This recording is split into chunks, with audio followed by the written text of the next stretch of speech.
To an AI, what even is a picture? Let's start right there. Every image is just numbers. Zoom in far enough and it's only a grid of pixels, and each pixel is 3 values, red, green, and blue. Stack every number into one list and an image becomes a single point in a space of hundreds of thousands of dimensions. Picture that whole space. Each dot is one possible image. Out in the emptiness, the numbers are random, just static. Almost nothing real ever looks like that. But real images pile onto a thin sheet, the distribution P of X, high there, near zero elsewhere. To generate, we simply draw one sample from it. High probability regions get picked far more often. So what comes out looks real. So generation is really just this, sampling from P of X. Before it can create an image, the AI learns the opposite, destroying one. Take a real image and add a little Gaussian noise. Then do it again and again. After enough steps, there is nothing left but pure static. Each step follows one fixed rule. Shrink the current image by root 1 minus beta, then add noise, scaled by root beta. Beta is tiny, so each step barely changes a thing.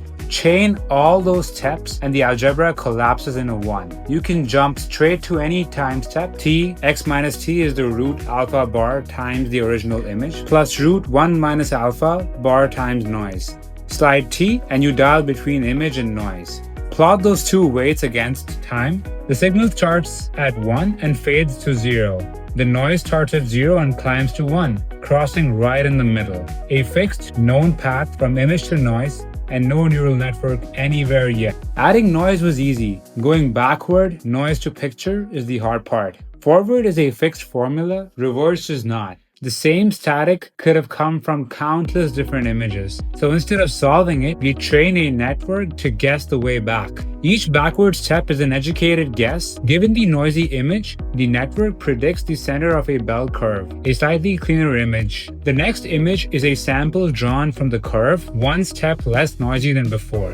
Here's the clever part, the network predicts the noise itself, not the image. Subtract that predicted noise, and the whole cloud of possible images shifts back towards real data. Same denoising, framed as a subtraction. Training is a simple loop. 1. Take a real image. 2. Add a known amount of noise. 3. Let the network guess what noise was added. 4. Measure how wrong the guess was and nudge the weights to do better. Repeat that millions of times. Learn to spot the noise and you can always remove it. That one skill is the whole engine. That noise predictor is a neural network. Let's open the box and look inside. Its shape is a U. Down the left arm, the image is squeezed to lower resolution. The network trades details for meaning. At the bottom, it's tiny and abstract. Up the right arm, it rebuilds full resolution into predicted noise. Skip links carry fine details straight across each level. The workhorse is convolution. A small kernel, a 3x3 matrix of weights, slides across the image. At each stop, it multiplies the patch it covers by the kernel and sums everything up into a single number. Do that everywhere and you get a feature map. Convolution only ever sees a small patch. Self-attention lets every location talk to every other. Queries times keys gives a similarity score for each pair. Softmax turns each row into weights that sum into one. And those weights mix the values into a new context-aware output. So a pixel in the sky can agree with one across the frame. One more input. Which step are we on? Sine and cosine waves at many speeds give each time step a unique fingerprint added on to the features so the network knows the noise level. One network that looks up close, far away, and at the clock. So far, it invents any image. To follow a prompt, the word must get inside. First, the prompt is broken into tokens. A text encoder like clip turns each token into a vector, a row of numbers that captures its meaning. That is the only form the network can read. Then comes cross-attention. This time, the image patches are the queries and the word vectors are the keys and values. Every patch asks which words matter to it. The sun region locks onto the sun. The ground leans on green and the field. That is how the prompt paints the right thing in the right place. To make the prompt count for more, we use classifier-free guidance. Run the network twice, once with the prompt, once without, then push away from the plain prediction towards the prompted one, scaled by a guidance weight. Turn it up and the image obeys harder up to a point. Now put it together step by step. The prompt is tokenized, Clip encodes it into conditioning vectors, a fixed mapping with no randomness. Those vectors feed the U-net through cross-attention as it predicts the noise. We combine the guided prediction, subtract it, and take one denoising step. Repeat for every time step, and out comes an image that matches the words. So words become vectors, and the pixels listen.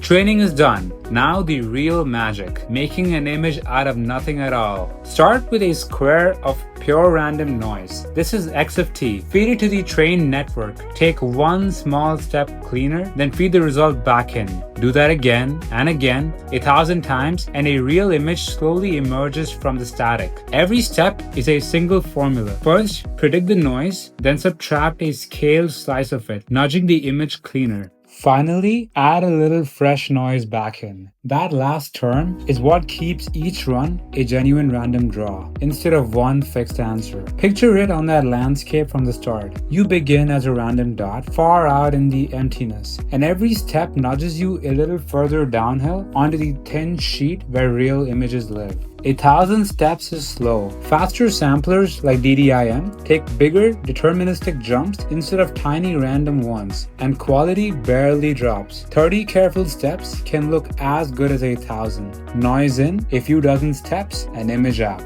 For years, the best image generators were GANs. So why did diffusion take over? A GAN is two networks locked in a duel. A generator turns noise into fake images.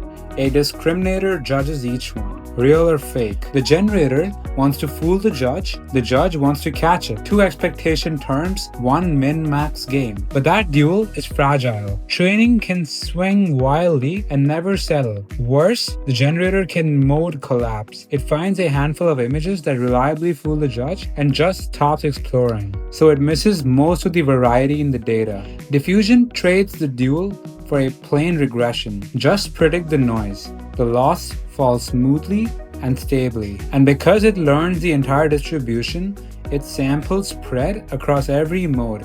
Every kind of image shows up. It's not a clean sweep. GANs still win on speed, a single forward pass versus many steps. But on training stability and on coverage, diffusion wins comfortably. That trade is why it took over. Diffusion is not the flashiest method, it is the most dependable. You have the whole picture down. Let's put it. 6 ideas. 1. An image is numbers on a thin sheet. 2. We add noise on a schedule to destroy it. 3. We train a network to reverse it, predicting the noise. 4.